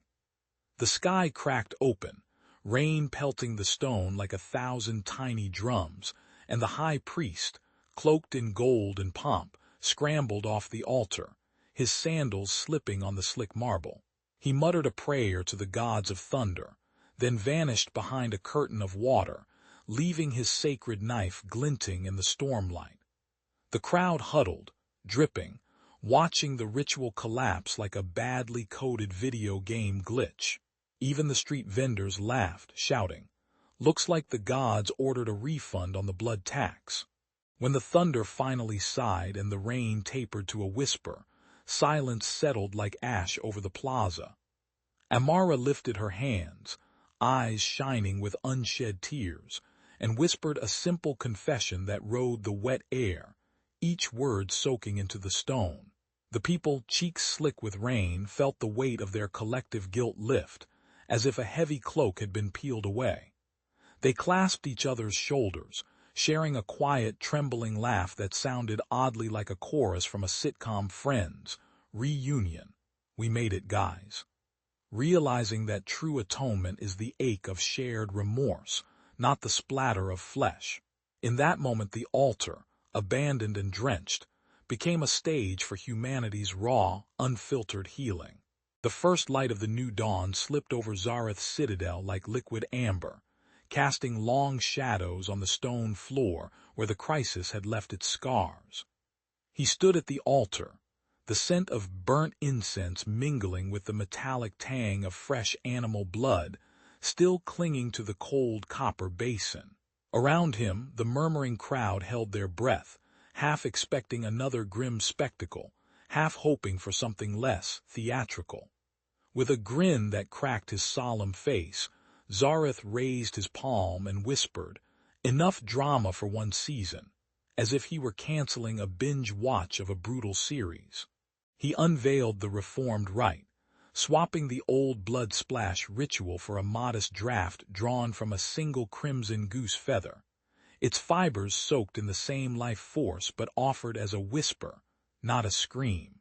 The participants each dipped a finger into the dark pool, feeling the slick, warm film coat their skin like the first sip of a strong espresso after a sleepless night.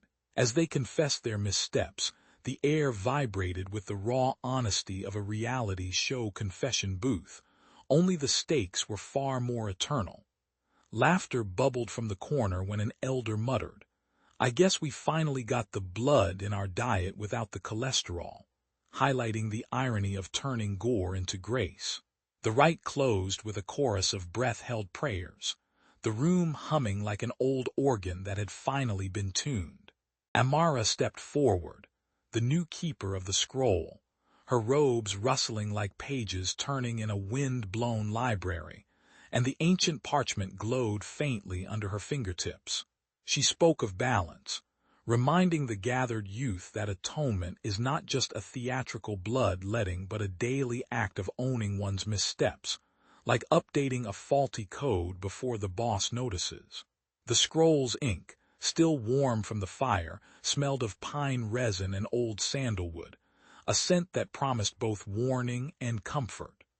With a wink, she quoted a line from a forgotten bard, "May your sins be as light as a meme and as lasting as a legacy," earning a chuckle that rippled through the stone hall.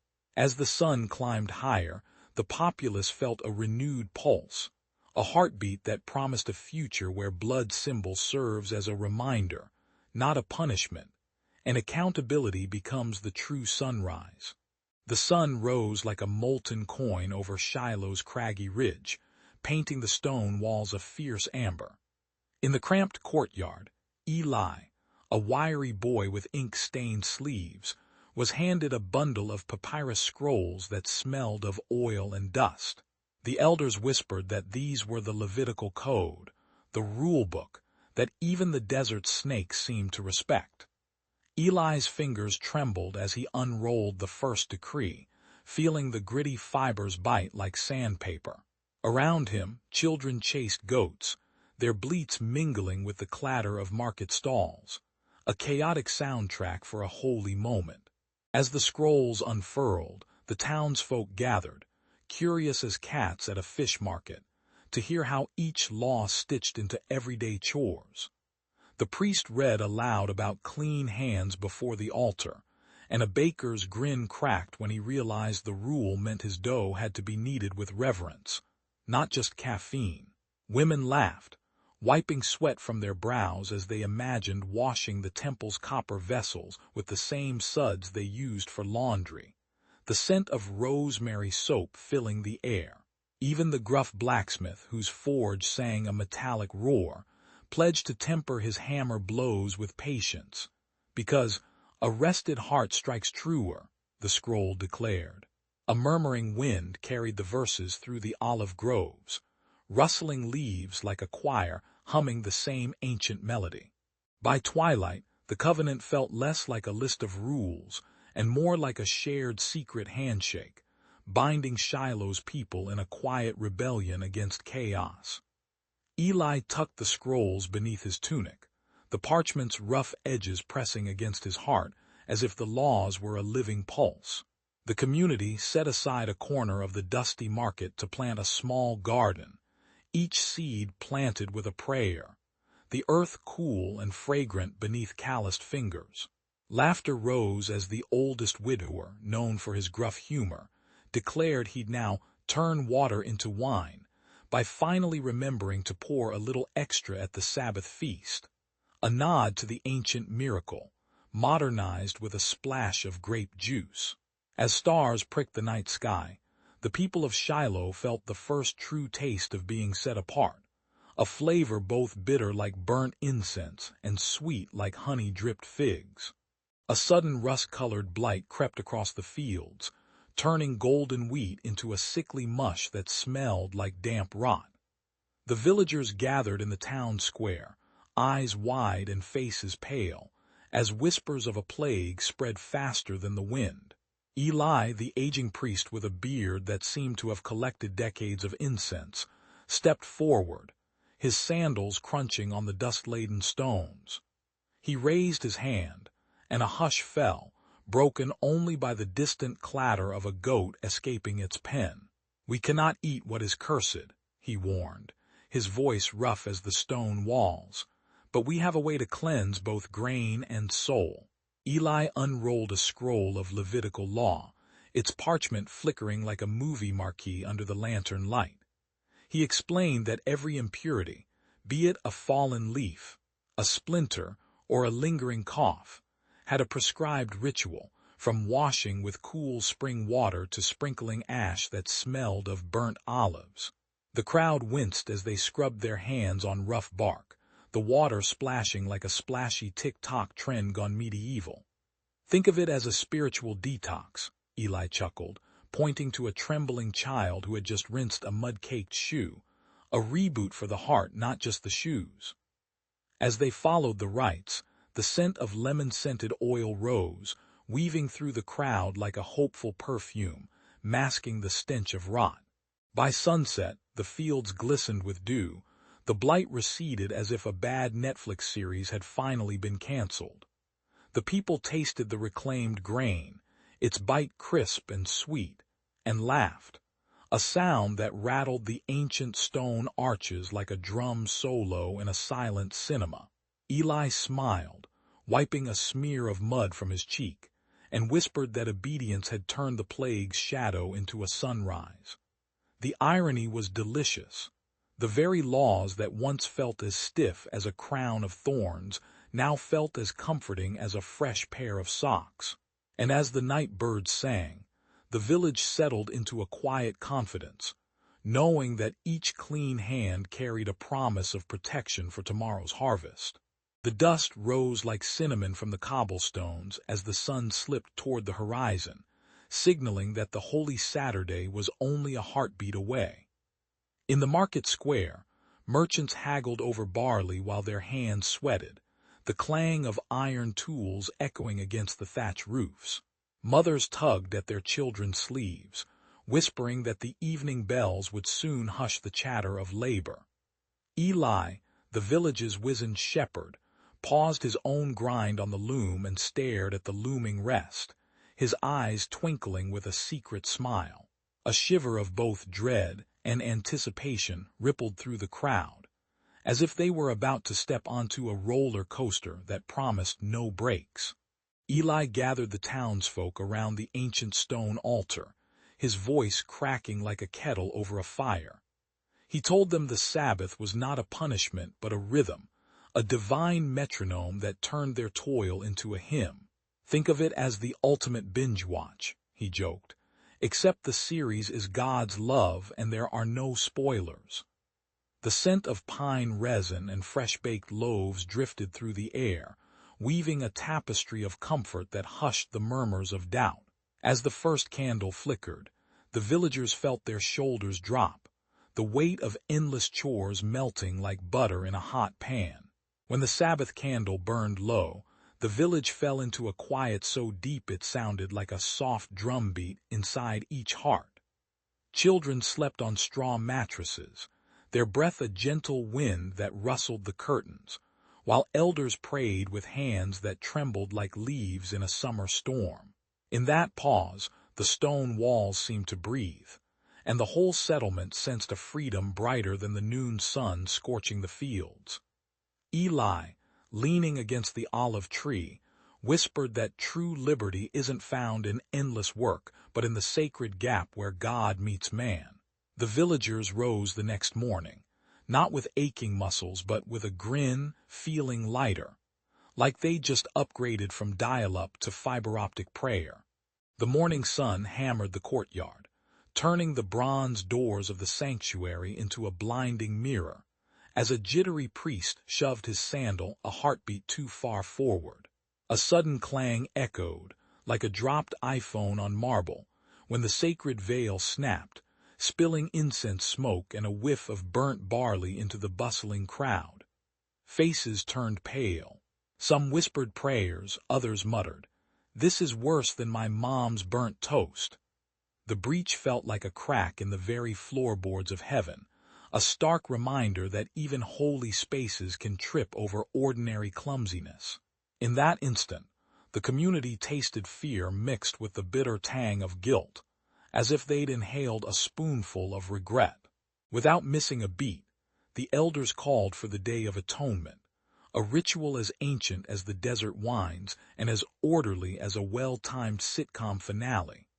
They gathered lambs with eyes as wide as sunrise, their wool soft like a freshly laundered hoodie, and led them to the altar amid the low hum of chanting and the sharp clatter of bronze trumpets. Each person stepped forward, laid down confessions that tasted like sour grapes. I stole the priest's sandals. I sang off-key in the choir. And the high priest, draped in a robe that smelled like cedar and old parchment, offered them up with a solemn nod. The sacrificial smoke rose in spirals, curling around the rafters like vintage comic book speech bubbles announcing POW. And wham!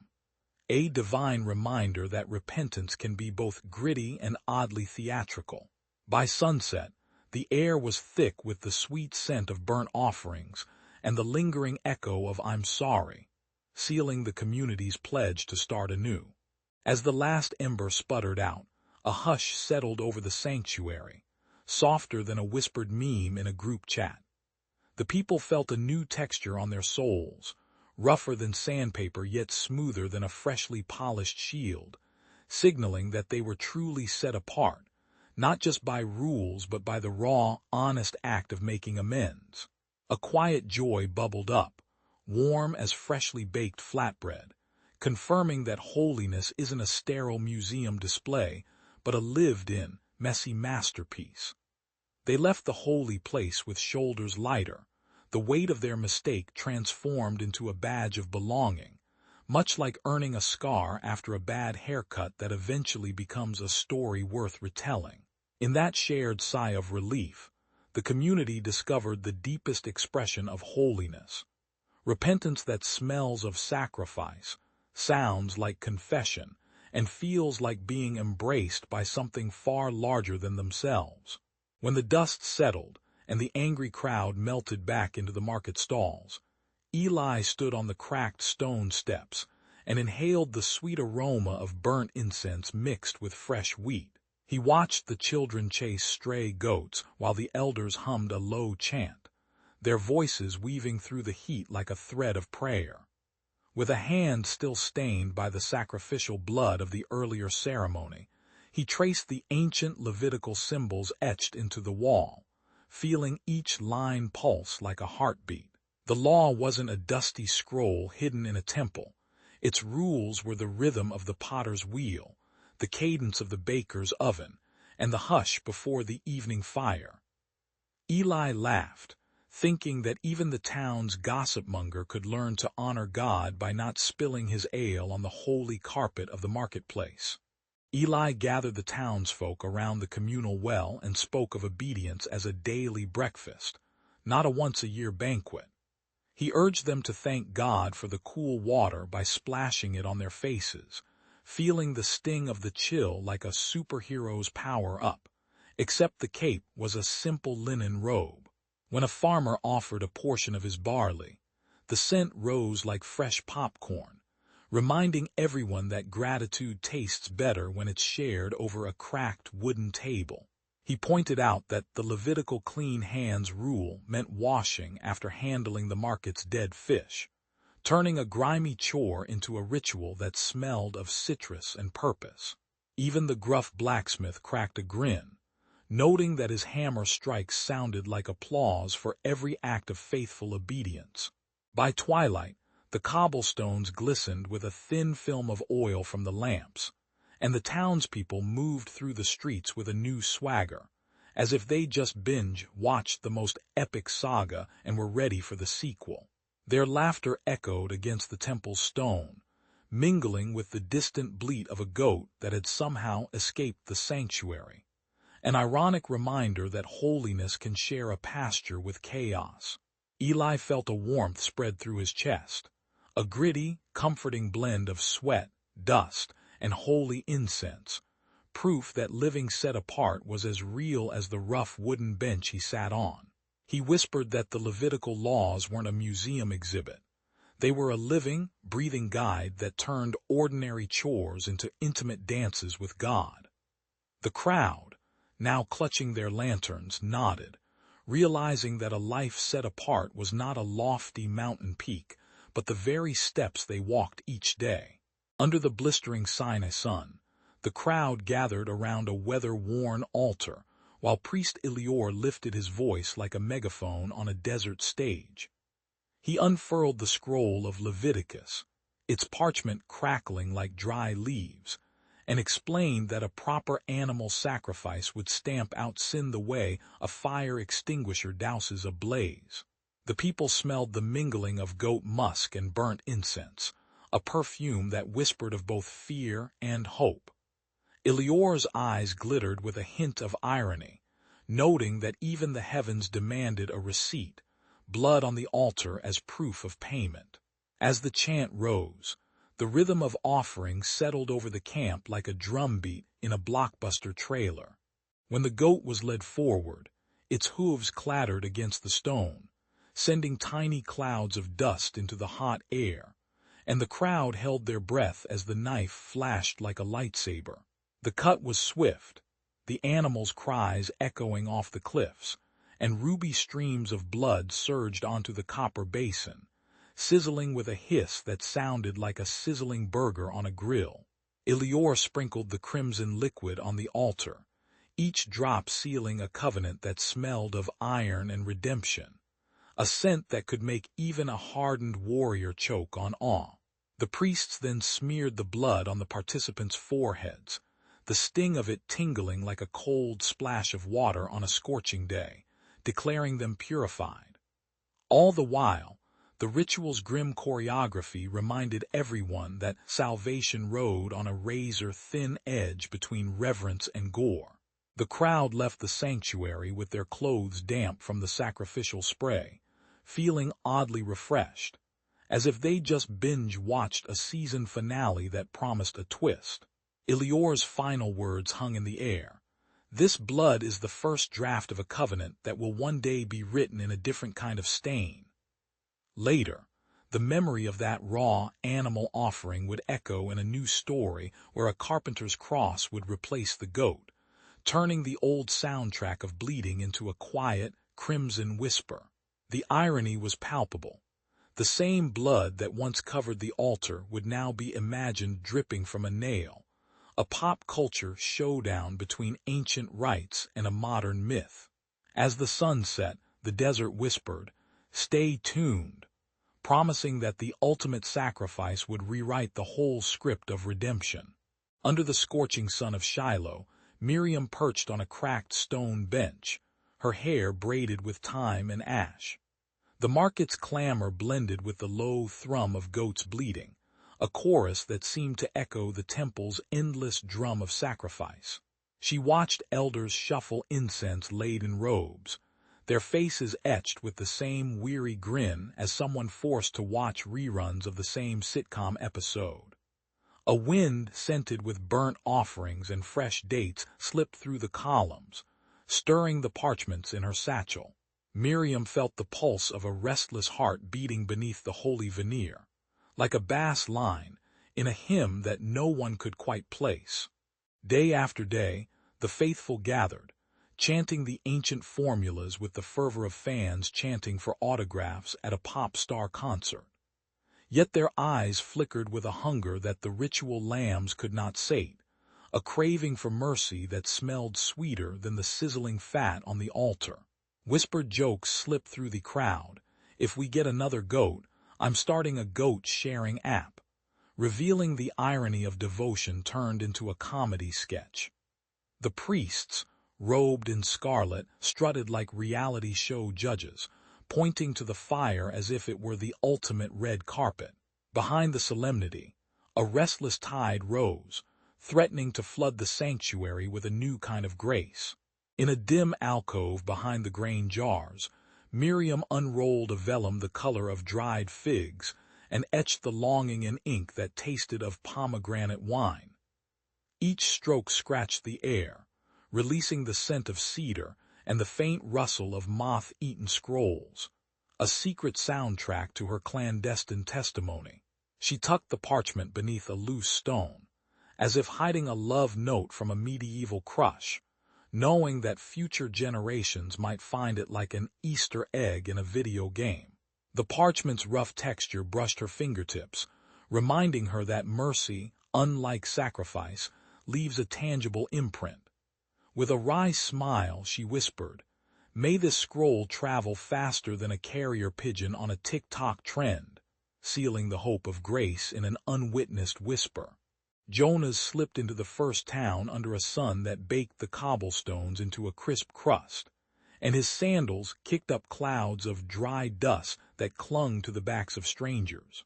He wore a weather-worn cloak that smelled faintly of goat oil and river mud, a banner of humility that fluttered like a tired flag. The market smelled of spiced lentils and burnt wood, while a child chased a stray goat that bleated like a busted kazoo. Raising his voice, Jonas shouted about a kingdom of love that would roll over the hills like a runaway chariot, his words striking the air like cracked cymbals. Some townsfolk laughed, thinking his sermon was a performance art piece, while others stared, their brows furrowed like old parchment. Jonas spun a parable about a baker who hid his finest loaf in a stone oven, only to realize the dough rose because the heat was his own breath, not the fire of the gods. He winked, saying the story was tighter than a Netflix binge-watch marathon, and the crowd giggled at the absurd image of a crusty hero streaming divine truth. The baker's secret ingredient turned out to be a pinch of self-sacrifice, a flavor richer than any sacrificial lamb that stank of incense and blood. Listeners felt the irony bite their ears, as the tale dripped with the scent of fresh yeast and the faint perfume of old incense, confusing comfort with challenge. In every hush, Jonas hinted that the ultimate offering would be a heart willingly laid down, not a trembling animal tossed on an altar. When twilight stretched its violet fingers across the ridge, Jonas gathered his followers around a fire that crackled like an old vinyl record, its smoke tasting of iron and pine sap. He described a crown of thorns fashioned from barbed wire, its edges snapping like the click of a gamer's controller when the final boss falls. With a grin that cut through the gloom, he declared that his own flesh would be the sacrifice, a self-offered gift more startling than any burnt offering that smelled of charred goat. The cold night air brushed their cheeks, and the scent of sweat and wet stone mingled with a faint perfume of hope, making the crowd shiver with both dread and delight. In that moment, the wandering Messiah turned the ancient drama of sacrifice into a lived, gritty tableau, and the townsfolk felt the weight of a new covenant settle like dust on their shoulders. On the ragged slope outside the city, the sun bled orange across the cracked stone, casting long shadows over the wood that would become a throne of torment. Jonas hung from the cross, his nails digging into flesh like stubborn pennies into a battered wallet. The crowd's murmur rose and fell like a bad radio signal, half-hearted shouts mixing with the smell of sweat, tar, and fresh-cut pine. A gust of wind kicked up dust, flickering the thin veil of a nearby banner that read, "Redeemer," as if the universe were trying to caption a meme. Even the goats on a nearby hillside bleated in rhythm, as if they, too, sensed the drama about to rewrite every ancient sacrifice. When Jonas's blood began to pour, it did not flow like a sad love song ballad but surged bright and heavy, each drop a perfect, unblemished offering that would make the Levitical lambs blush. The priests in the city, still clutching their ash-gray tablets, watched in stunned silence, realizing that the old system of animal guilt paying was being eclipsed by a single, crimson contract. Ironically, the very rope that held him aloft now resembled a backstage cable for a superhero's grand entrance, turning execution into an act of grace. The scent of iron mingled with the sweet perfume of myrrh, forging a perfume that whispered, "Here's the final sacrifice, no extra side dish required." Even the stone-cold magistrate who once demanded a goat for a breach felt his heart twitch like a glitching video game controller. When the sun dipped, the cross cast a long, dark silhouette that stretched across the valley like a Netflix binge-ending cliffhanger, leaving everyone waiting for the next episode of redemption. The crowd's tears mixed with the dust, seeping into the soil and planting the first seed of a grace that would sprout beyond the city walls. Jonas's final breath sounded like a quiet sigh, a soft click that signaled the shutdown of the old sacrificial server and the boot-up of a new, open-source covenant. Even the wind seemed to carry a hymn, the rustle of leaves echoing a promise that the blood on the wood had turned a brutal law into a blanket of mercy. So the hill became a silent altar, its cracked stone now a memorial plaque that reads, "From sacrifice to grace, now streaming worldwide." When the stone rolled back and the tomb's shadow lifted, the disciples spilled out of the garden like startled street vendors on the day a new celebrity dropped a mixtape. They clutched the fresh parchment of resurrection news, its ink still wet, and sprinted through Jerusalem's narrow alleys, the clatter of their sandals echoing against stone walls heavy with the stale perfume of burnt offerings. At the bustling market, they shouted that the ancient altar, once draped in splintered wood and shrouded in ash, had been swapped for a simple invitation. "Come as you are, no goat or grain required." A curious onlooker, smelling the lingering char of sacrifices, laughed and asked if the Lord had finally taken a vacation from animal drama, and the crowd roared with a mixture of awe and sarcasm.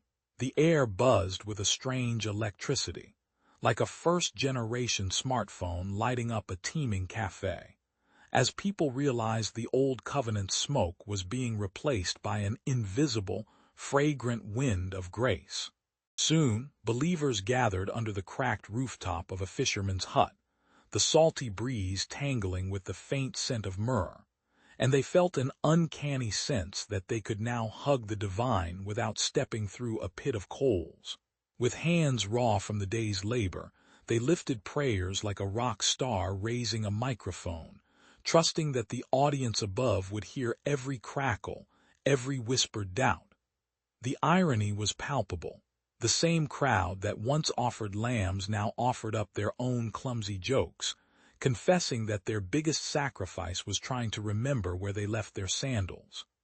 Grace, like a warm blanket thrown over a cold stone bench, wrapped each heart, erasing the need for blood-stained robes and replacing them with the simple comfort of a smile exchanged over a loaf of broken bread. Even the stern scribes, accustomed to tallying sacrifices like accountants, found themselves humming a tune that sounded suspiciously like a modern pop chorus, realizing that redemption had gone from ledger to love song. By twilight, the city hummed with an unsteady chorus, the old altar standing silent, its ashes cold as a forgotten meme, while grace danced in the lantern light like fireflies at a midnight rave. Passers-by breathed in the sweet odor of fresh rain on stone, feeling the weight of centuries lift, as if someone had finally taken the heavy book of law and swapped it for a paperback of poetry. When a child asked why they no longer needed to burn incense, an elder chuckled, replying that the divine now prefers a good joke over a good offering, because even God appreciates a punchline. He winked. The scene was gritty yet glorious. Wet cobblestones glistened under torchlight, voices rise in unison, and the scent of freedom mingled with the faint echo of distant drums, signifying a world unshackled from ritual chains.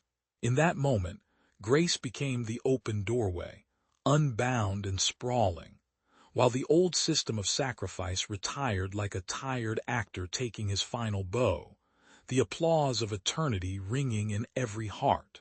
Under the blistering Sinai sun, the crowd gathered around a weather-worn altar, while Priest Elior lifted his voice like a megaphone on a desert stage.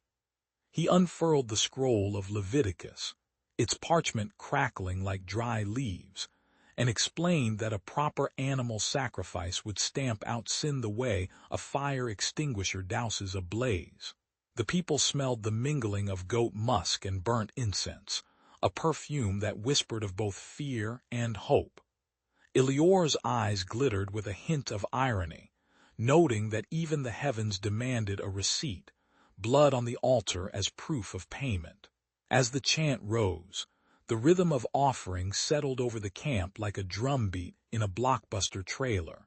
When the goat was led forward, its hooves clattered against the stone, sending tiny clouds of dust into the hot air, and the crowd held their breath as the knife flashed like a lightsaber. The cut was swift, the animal's cries echoing off the cliffs, and ruby streams of blood surged onto the copper basin, sizzling with a hiss that sounded like a sizzling burger on a grill. Elior sprinkled the crimson liquid on the altar, each drop sealing a covenant that smelled of iron and redemption, a scent that could make even a hardened warrior choke on awe. The priests then smeared the blood on the participants' foreheads, the sting of it tingling like a cold splash of water on a scorching day, declaring them purified. All the while, the ritual's grim choreography reminded everyone that salvation rode on a razor-thin edge between reverence and gore. Under the blistering Sinai sun, the crowd gathered around a weather-worn altar, while Priest Elior lifted his voice like a megaphone on a desert stage. He unfurled the scroll of Leviticus, its parchment crackling like dry leaves, and explained that a proper animal sacrifice would stamp out sin the way a fire extinguisher douses a blaze. The people smelled the mingling of goat musk and burnt incense, a perfume that whispered of both fear and hope. Elior's eyes glittered with a hint of irony, noting that even the heavens demanded a receipt, blood on the altar as proof of payment.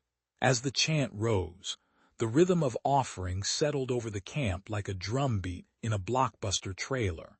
When the goat was led forward, its hooves clattered against the stone, sending tiny clouds of dust into the hot air, and the crowd held their breath as the knife flashed like a lightsaber. The cut was swift, the animal's cries echoing off the cliffs, and ruby streams of blood surged onto the copper basin, sizzling with a hiss that sounded like a sizzling burger on a grill. Elior sprinkled the crimson liquid on the altar, each drop sealing a covenant that smelled of iron and redemption, a scent that could make even a hardened warrior choke on awe. The priests then smeared the blood on the participants' foreheads, the sting of it tingling like a cold splash of water on a scorching day, declaring them purified. All the while, the ritual's grim choreography reminded everyone that salvation rode on a razor-thin edge between reverence and gore. The crowd left the sanctuary with their clothes damp from the sacrificial spray, feeling oddly refreshed, as if they just binge-watched a season finale that promised a twist. Elior's final words hung in the air. This blood is the first draft of a covenant that will one day be written in a different kind of stain. Later, the memory of that raw animal offering would echo in a new story where a carpenter's cross would replace the goat, turning the old soundtrack of bleeding into a quiet, crimson whisper. The irony was palpable. The same blood that once covered the altar would now be imagined dripping from a nail, a pop culture showdown between ancient rites and a modern myth. As the sun set, the desert whispered, "Stay tuned," promising that the ultimate sacrifice would rewrite the whole script of redemption. Under the scorching sun of Shiloh, Miriam perched on a cracked stone bench, her hair braided with thyme and ash. The market's clamor blended with the low thrum of goats bleating, a chorus that seemed to echo the temple's endless drum of sacrifice. She watched elders shuffle incense-laden robes, their faces etched with the same weary grin as someone forced to watch reruns of the same sitcom episode. A wind scented with burnt offerings and fresh dates slipped through the columns, stirring the parchments in her satchel. Miriam felt the pulse of a restless heart beating beneath the holy veneer, like a bass line in a hymn that no one could quite place. Day after day, the faithful gathered, chanting the ancient formulas with the fervor of fans chanting for autographs at a pop star concert. Yet their eyes flickered with a hunger that the ritual lambs could not sate, a craving for mercy that smelled sweeter than the sizzling fat on the altar. Whispered jokes slipped through the crowd. If we get another goat, I'm starting a goat-sharing app, revealing the irony of devotion turned into a comedy sketch. The priests, robed in scarlet, strutted like reality show judges, pointing to the fire as if it were the ultimate red carpet. Behind the solemnity, a restless tide rose, threatening to flood the sanctuary with a new kind of grace. In a dim alcove behind the grain jars, Miriam unrolled a vellum the color of dried figs and etched the longing in ink that tasted of pomegranate wine. Each stroke scratched the air, releasing the scent of cedar and the faint rustle of moth-eaten scrolls, a secret soundtrack to her clandestine testimony. She tucked the parchment beneath a loose stone, as if hiding a love note from a medieval crush, knowing that future generations might find it like an Easter egg in a video game. The parchment's rough texture brushed her fingertips, reminding her that mercy, unlike sacrifice, leaves a tangible imprint. With a wry smile, she whispered, "May this scroll travel faster than a carrier pigeon on a TikTok trend," sealing the hope of grace in an unwitnessed whisper. Jonas slipped into the first town under a sun that baked the cobblestones into a crisp crust, and his sandals kicked up clouds of dry dust that clung to the backs of strangers. He wore a weather-worn cloak that smelled faintly of goat oil and river mud, a banner of humility that fluttered like a tired flag. The market smelled of spiced lentils and burnt wood, while a child chased a stray goat that bleated like a busted kazoo. Raising his voice, Jonas shouted about a kingdom of love that would roll over the hills like a runaway chariot, his words striking the air like cracked cymbals.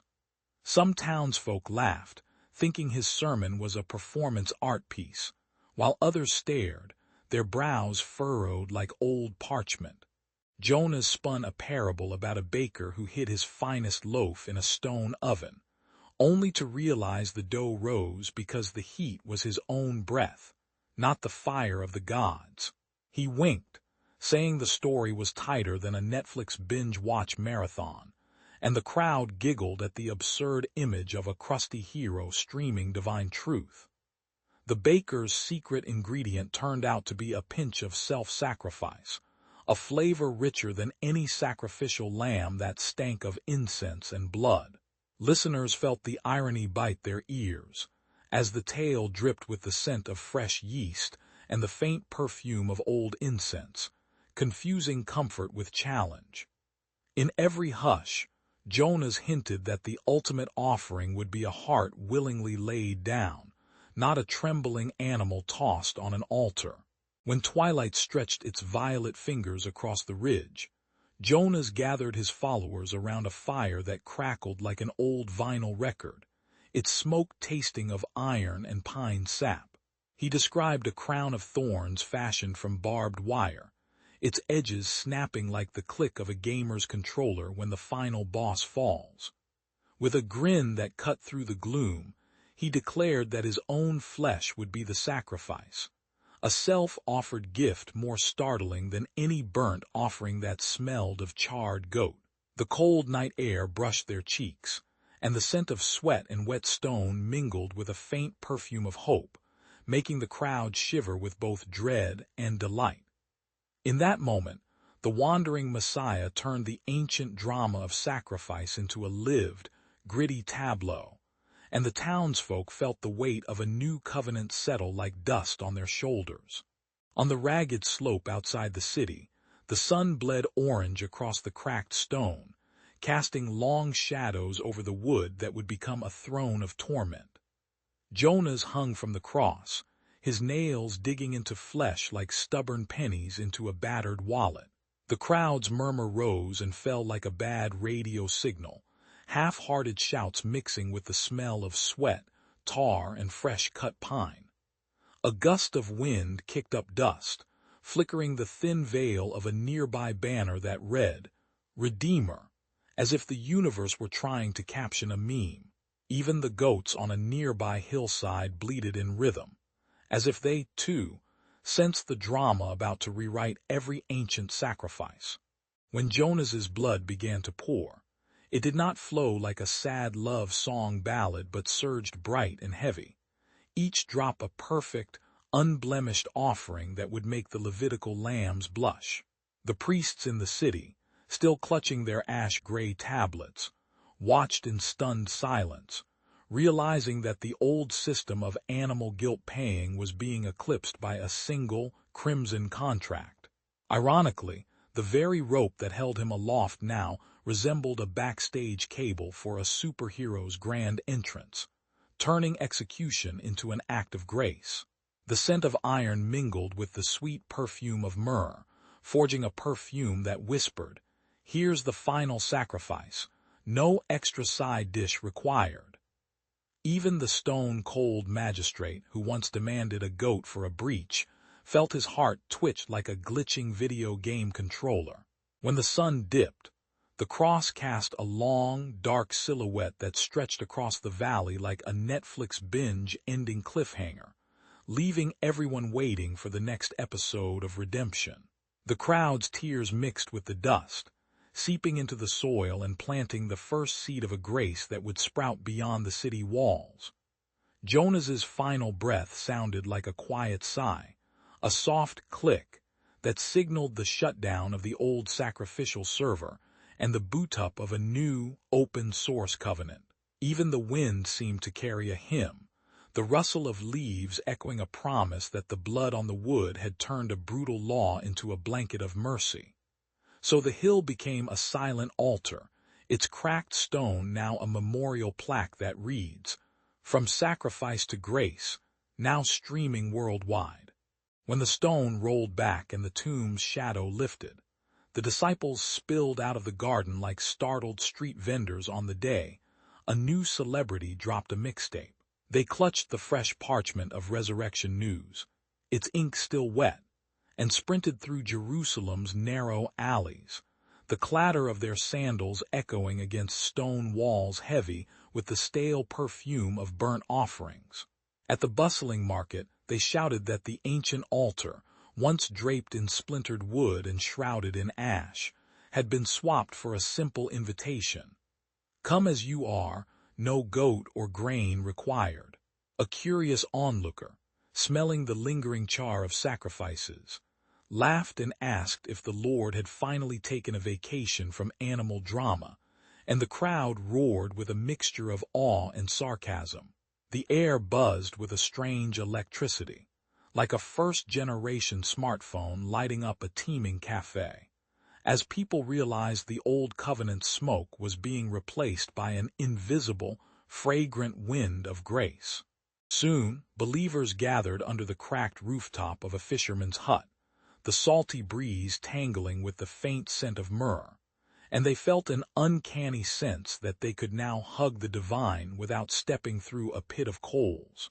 With hands raw from the day's labor, they lifted prayers like a rock star raising a microphone, trusting that the audience above would hear every crackle, every whispered doubt. The irony was palpable. The same crowd that once offered lambs now offered up their own clumsy jokes, confessing that their biggest sacrifice was trying to remember where they left their sandals. Grace, like a warm blanket thrown over a cold stone bench, wrapped each heart, erasing the need for blood-stained robes, and replacing them with the simple comfort of a smile exchanged over a loaf of broken bread. Even the stern scribes, accustomed to tallying sacrifices like accountants, found themselves humming a tune that sounded suspiciously like a modern pop chorus, realizing that redemption had gone from ledger to love song. By twilight, the city hummed with an unsteady chorus, the old altar standing silent, its ashes cold as a forgotten meme, while Grace danced in the lantern light like fireflies at a midnight rave. Passers-by breathed in the sweet odor of fresh rain on stone, feeling the weight of centuries lift, as if someone had finally taken the heavy book of law and swapped it for a paperback of poetry. When a child asked why they no longer needed to burn incense, an elder chuckled, replying that the divine now prefers a good joke over a good offering, because even God appreciates a punchline. He winked. The scene was gritty yet glorious. Wet cobblestones glistened under torchlight, voices rise in unison, and the scent of freedom mingled with the faint echo of distant drums, signifying a world unshackled from ritual chains. In that moment, Grace became the open doorway, unbound and sprawling, while the old system of sacrifice retired like a tired actor taking his final bow, the applause of eternity ringing in every heart.